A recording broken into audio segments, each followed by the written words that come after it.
Que a graça do Senhor Jesus Cristo e o amor de Deus e a comunhão do Espírito Santo seja com todos vós. Amém.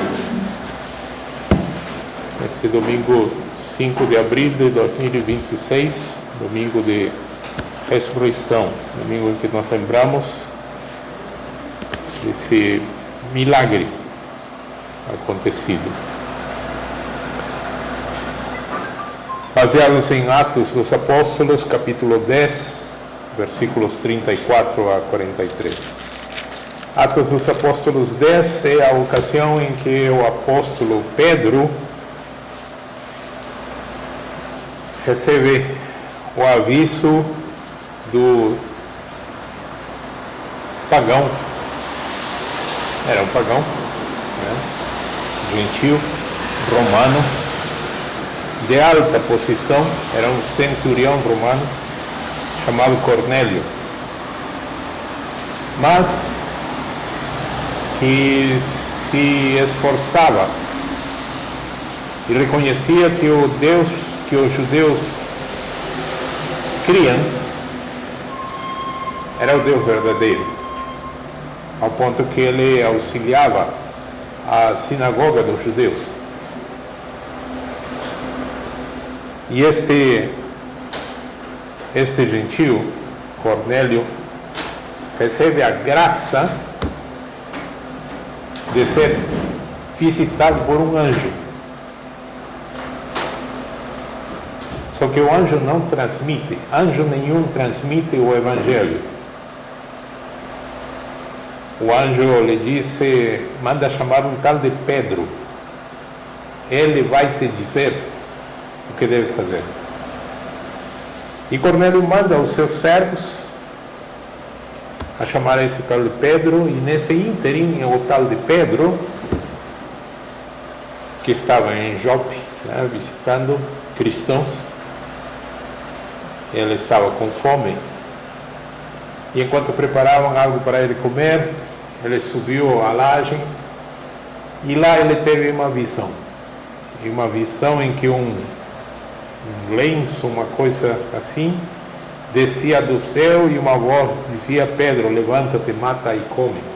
E essa coisa que desceu, né, que a Bíblia descreve como um lenço, estava cheio de animais imundos, répteis, roedores, animais que no Antigo Testamento está totalmente proibido, né? E Pedro disse: não, Senhor, eu jamais comi uma coisa imunda dessas. E essa visão se repetiu 3 vezes: Pedro, levanta-te, mata e come. Não, mas... E Pedro, de repente, cai em si, volta ao seu normal e pensa: que significa essa visão tão esquisita, tão estranha? E nisso, aqueles servos de Cornélio chegaram e perguntaram por ele, e o Espírito disse: vai com eles. Aí Pedro entendeu: era isso.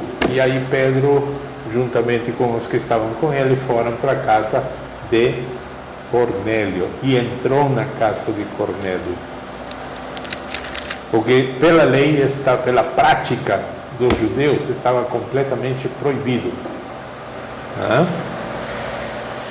Depois, entre os próprios cristãos judeus que criam em Jesus, se levantou uma polêmica danada pela visita que Pedro havia feito a esse gentil. Mas hoje vamos centrar-nos na mensagem que Pedro transmitiu para Cornélio. Versículo 34: e abrindo Pedro a boca, disse: reconheço por verdade que Deus não faz acepção de pessoas, mas que lhe é agradável aquele que, em qualquer nação, o teme e faz o que é justo. Aqui Pedro, né, mostra, e nós vamos ligar com o fato da ressurreição, né? No versículo 40, a este ressuscitou Deus no terceiro dia. No terceiro dia. Não tem nenhuma contagem mirabolante desde a sexta-feira até o domingo, não. 3 dias, literais, 72 horas. A este, Deus ressuscitou ao 3º dia e fez que se manifestasse. E aqui Pedro faz essa relação. A ressurreição explica a universalidade do Evangelho.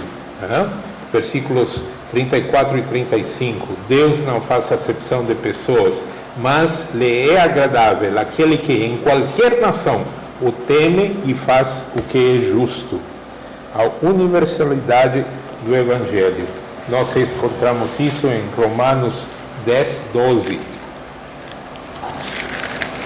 Epístola de Paulo aos Romanos, no capítulo 10, versículo 12.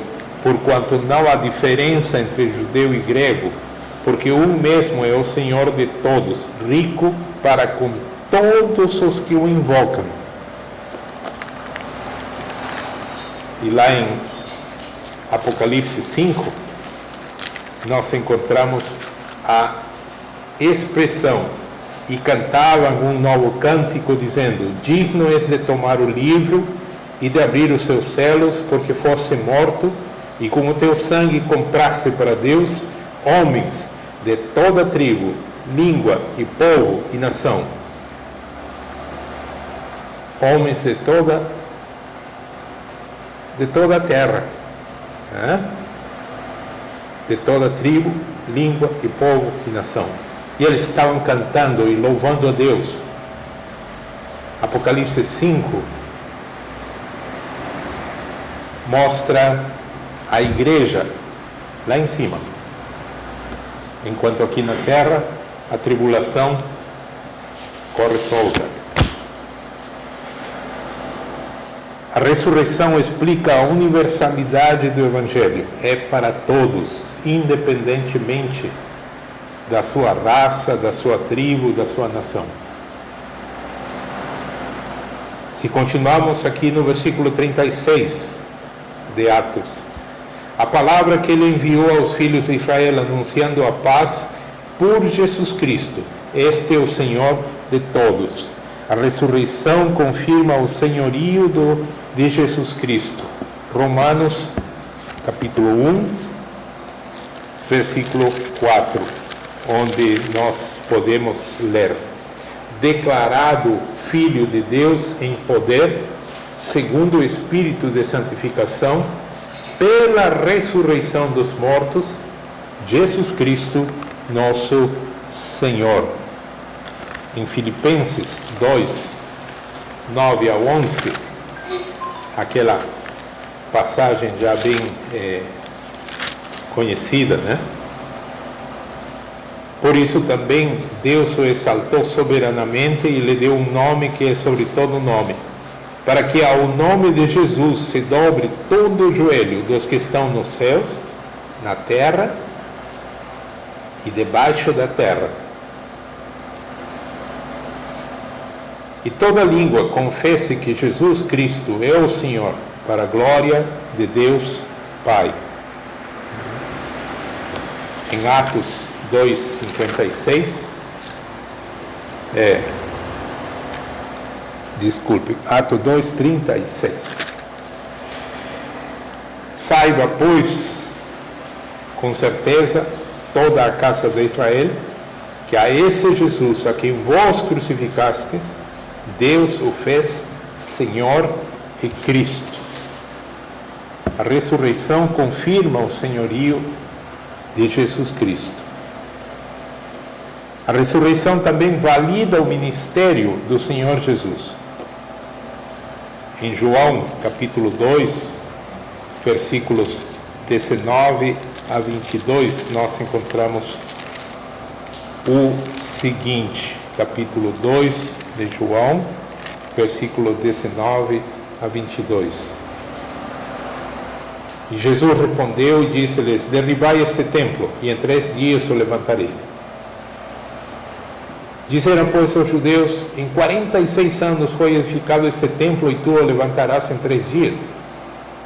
Mas ele falava do templo do seu corpo.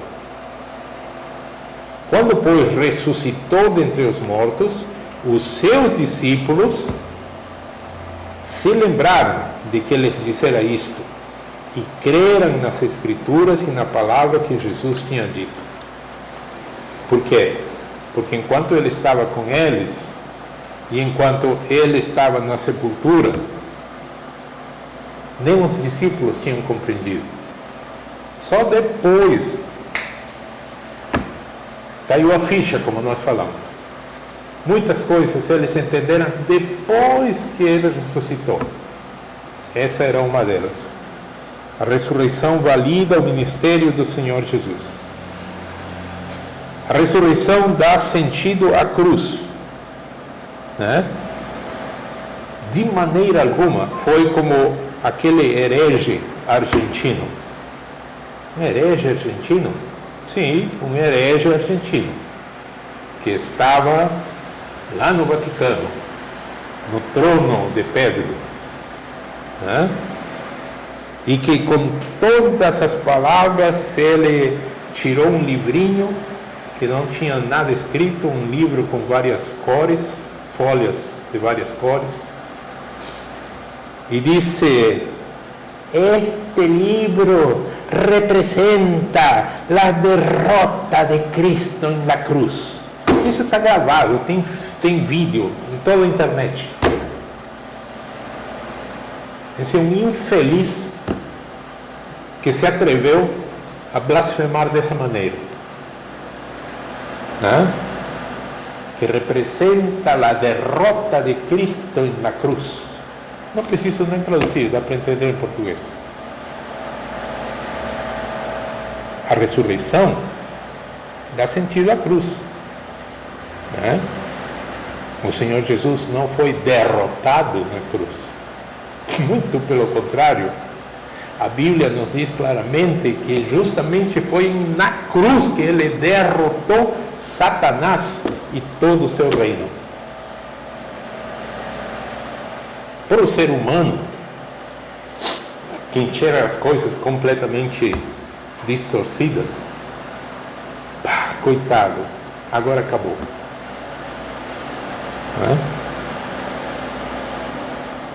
O que nos diz João 1,29? Em João 1,29 nós encontramos o que João o Batista disse. No dia seguinte, João viu a Jesus que vinha para ele e disse: eis o Cordeiro de Deus que tira o pecado do mundo. Ele não falou, quem sabe, né, se ele conseguir triunfar, ele vai tirar, talvez, vamos ver, né, vamos torcer. Não, ele afirmou: eis o Cordeiro de Deus que tira o pecado do mundo. Em 1 Coríntios 5, 7, o apóstolo Paulo diz o seguinte: alimpai-vos, pois, do fermento velho, para que sejais uma nova massa, assim como estáis sem fermento, porque Cristo, nossa Páscoa, foi sacrificado por nós. Cristo, nossa Páscoa. Cristo, o Cordeiro, o verdadeiro Cordeiro de Deus que tira o pecado do mundo. Não eram aqueles cordeirinhos sem mácula, perfeitos, branquinhos, que eram sacrificados para celebrar a Pesach judaica. Não, o Senhor Jesus também foi crucificado exatamente na festa da Páscoa,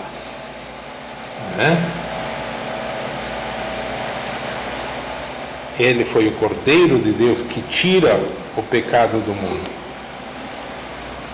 Em Pedro 1,19 nós lemos o seguinte, Pedro 1,19,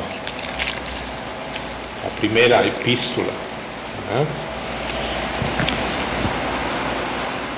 Veja o versículo 18: sabendo que não foi com coisas corruptíveis, como prata ou ouro, que fostes comprados, resgatados da vossa vã maneira de viver, que por tradição recebeste dos vossos pais, mas fomos resgatados, fomos comprados com o precioso sangue de Cristo, como de um cordeiro imaculado e incontaminado.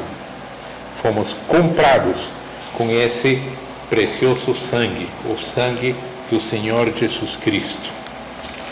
E o apóstolo Paulo, escrevendo aos Romanos, no capítulo 4, versículo 25, diz: o qual por nossos pecados foi entregue e ressuscitou para nossa justificação. A ressurreição dá sentido à cruz. A ressurreição dá sentido a toda aquela semana da paixão, né? A paixão do nosso Senhor Jesus. Sem a ressurreição, estaríamos todos perdidos. Sem a ressurreição, realmente teria sido a derrota, né? Mas eis que Cristo ressuscitou e nos deu vida. A todos? Não. Aos que cremos no seu nome. A ressurreição é o ponto culminante da redenção. Versículo 40. A este ressuscitou Deus ao terceiro dia. A ressurreição é o ponto culminante. O cristianismo não desapareceu com a crucificação do Nazareno. O cristianismo nasceu, ganhou uma vida, uma energia que nem os inimigos, e os inimigos eram os judeus e os romanos, conseguiam entender.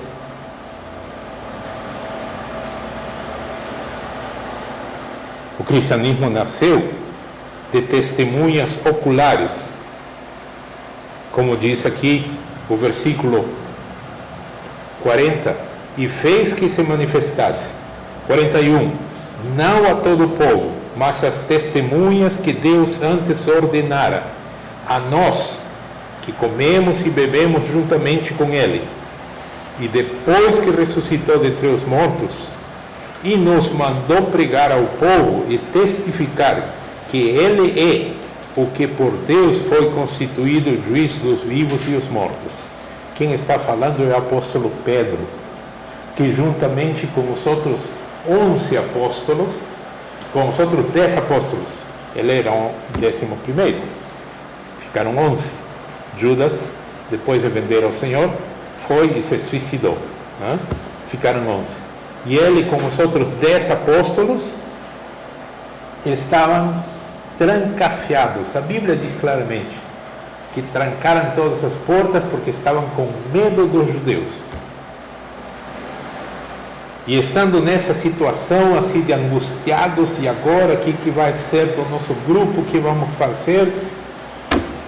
O Senhor Jesus ressuscitado apareceu, estando eles com as portas fechadas, apareceu no meio deles.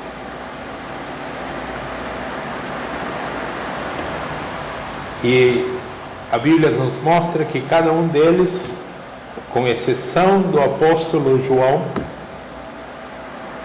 foi martirizado. E a tradição nos diz: fulano foi martirizado assim, fulano, o apóstolo fulano foi martirizado assim, dessa maneira. A tradição conta que Pedro foi crucificado de cabeça para baixo.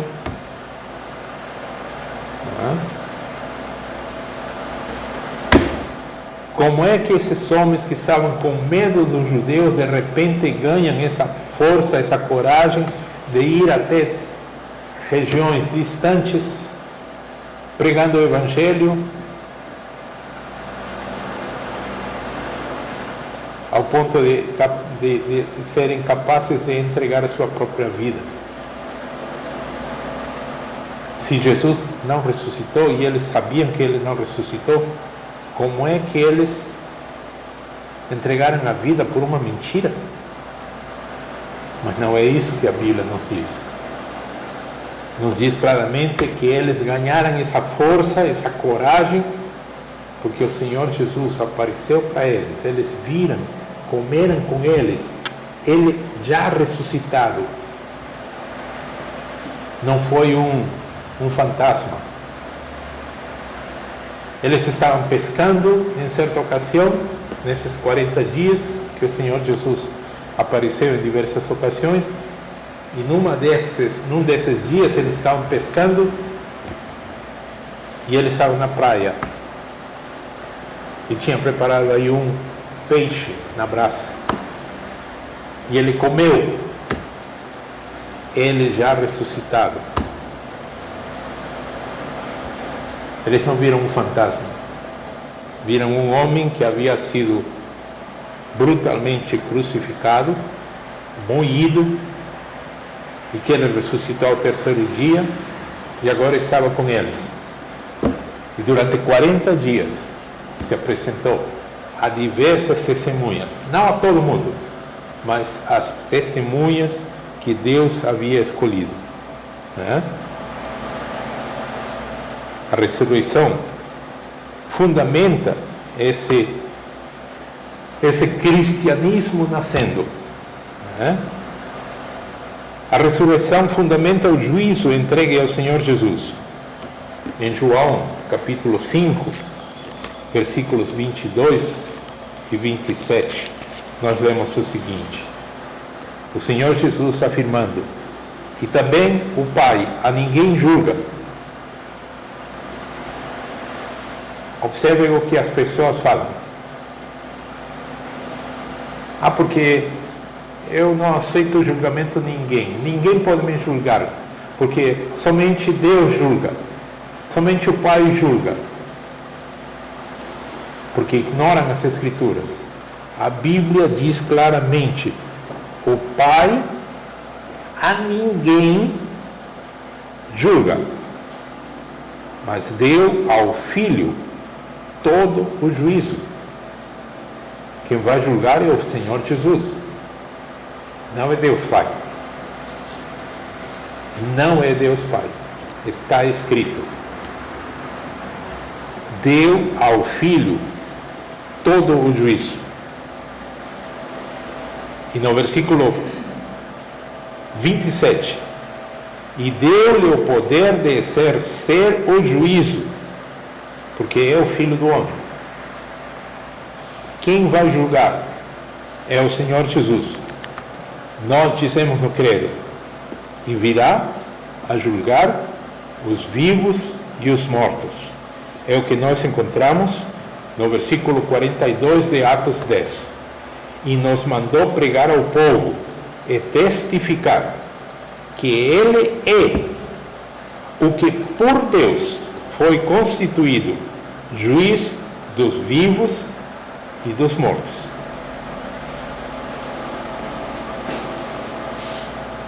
Em Atos 17, 31, porquanto tem determinado um dia que, com justiça, há de julgar o mundo, por meio do homem que destinou, e disso deu certeza a todos, ressuscitando-o dentre os mortos. E o apóstolo Paulo, escrevendo a Timóteo, na sua segunda carta, no capítulo 4:1, ele diz o seguinte: conjuro-te, pois, diante de Deus e do Senhor Jesus Cristo, que há de julgar os vivos e os mortos na sua vinda e no seu reino. A ressurreição fundamenta o juízo entregue ao Senhor Jesus. O sétimo ponto dessa mensagem A ressurreição é a garantia da nossa salvação. Versículo 43 de Atos 10. A este dão testemunho todos os profetas, de que todos os que nele creem receberão o perdão dos pecados pelo seu nome. Não é a humanidade inteira. Não é a humanidade inteira. Mas meus filhos, mas minha filha, meu neto, minha neta. Não é. É única e exclusivamente aos que creem no seu nome.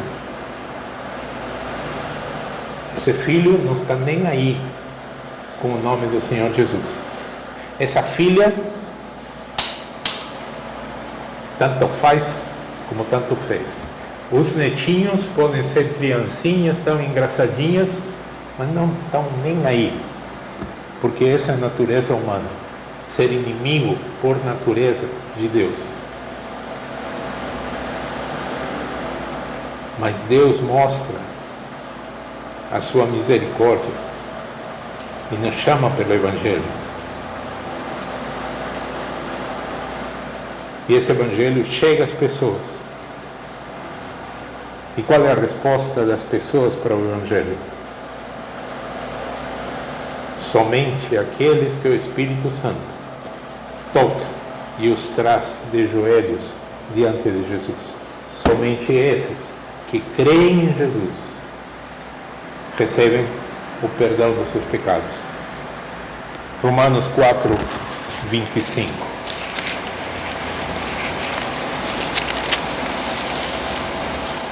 O qual, por nossos pecados, foi entregue e ressuscitou para nossa justificação. Finalmente, em Pedro, 1 de Pedro, no capítulo 1, versículo 3, nós temos a seguinte leitura: Bendito seja o Deus e Pai do nosso Senhor Jesus Cristo, que segundo a sua grande misericórdia nos gerou de novo, nos fez nascer de novo, para uma viva esperança, pela ressurreição de Jesus Cristo dentre os mortos. Não a todos, mas unicamente aqueles que cremos no seu nome. A ressurreição nos traz essa certeza, que nós, os que cremos no nome do Senhor Jesus Cristo, já passamos da morte para a vida. Já temos a salvação. Não é que talvez, quem sabe, vamos ver, quiçá. Não. Aquele que crê em Cristo tem a vida eterna. E isto é unicamente porque o Senhor é paciente, benigno para conosco. Que essa certeza nos acompanhe hoje e sempre. E que sempre demos graças ao Senhor Jesus pelo que Ele fez na nossa vida. Amém. Amém. E em nome